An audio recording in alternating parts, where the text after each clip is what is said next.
creating a modern India, a new India by addressing several vulnerabilities in sectors such as health, agriculture, education and infrastructure. It has also tried to address individual problems by providing several benefits. To talk about this, I have with me Union Transport Minister Mr. Nitin Gadkari. Mr. Gadkari, welcome to Rajya Sabha Television. What do you think are the objectives, the vision and what drove the budget today?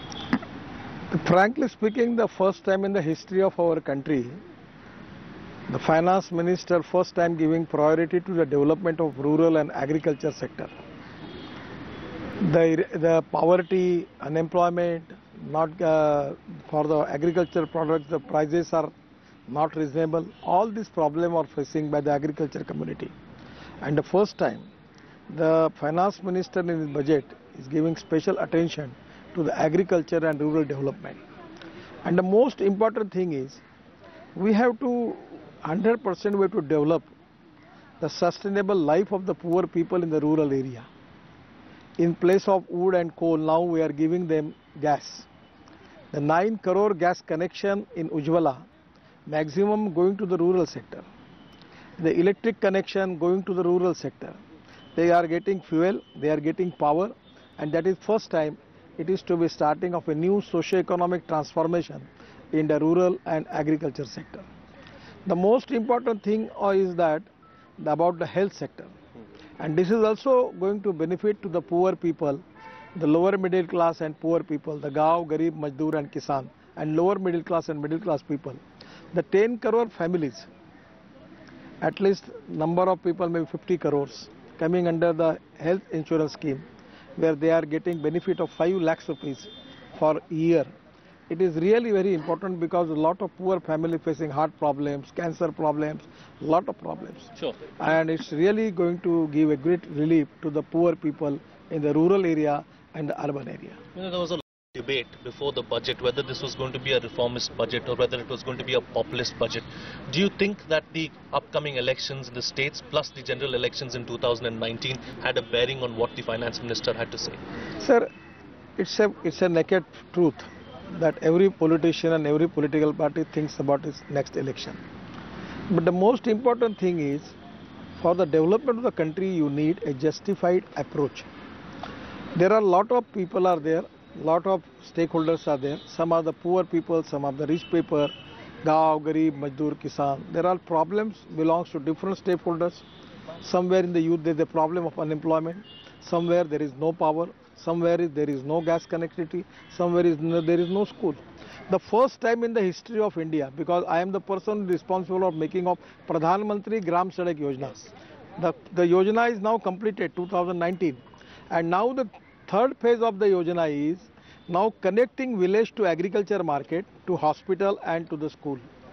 This is the first time to getting a connectivity to village, the people from the village for their last mile connectivity for the market, for the school and for the hospital. It is really a revolutionary concept. After independence from last 60-70 years now, this is the ground reality that the people don't have this facility. The first time finance minister addressed this, and this is really a great achievement for the country. Let's talk about your ministry and something that you work very hard on, infrastructure. Are you happy with the allotment given to infrastructure? Yes, our budget is increased by 7,000 crores. But at the same time, in Bharatmala, now finance ministry is supporting us to raise the money from the market. We have a AAA rating, and we can raise crores of rupees from the market. So with the support of this 71,000 crores, we can make land acquisition and other thing. And other purpose, we can raise the fund from the market. We don't have any problem. And that's the reason that once upon a time, there was road construction 2 kilometers per day. And now this year it is 28 kilometers per day. And next year, 100% we will complete the target of 40 kilometers per day. Hats off to you and your ministry. Let's talk about another problem area. Now, the government has received a lot of flack because of job creation and saying that not enough jobs have been created over the last few years. Do you believe that the budget has given an impetus, and where can we see the jobs coming from? 100%, because of small scale industries. The Prime Minister, the Finance Minister has given his priority for development of small scale industries, giving special concessions for them. And at the same time in Mudra Yojana, where the maximum a loan from the bank is going to the entrepreneur who is going to create jobs. I am confident that by increasing infrastructure, we are creating jobs. By innovative ideas in waterways, even shipping, ports, making roads new, it is going to create new jobs. Giving priority to the small scale industries, there is also creating jobs. Also in Mudra, the small loans are giving now, the amount is increased. Also it is benefited. And 11 lakh crores for priority sector, agriculture finance, that is also going to create the jobs. And the most important thing is for agriculture produce, now the price assurance is there. Whatever the cost, that 1.5 times will be the price. That will be a great thing. I feel that in agro-processing industries, pre-cooling plant, cold storage, giving this type of priority going to create new jobs into rural and agriculture field. I feel that definitely it is going to be very useful for the country. One final question before I let you go, Mr. Gadkari. If you were the finance minister, what would you have done differently? The same thing which finance minister is doing. And how would you rate this budget on the scale of 10? Is AAA plus. Okay, great. Lovely speaking to you. Thank you for being with us on Rajya Sabha Television. With Frank Rausen Pereira and camera person Sudhanshu Bhushan, I'm signing off. Thank you.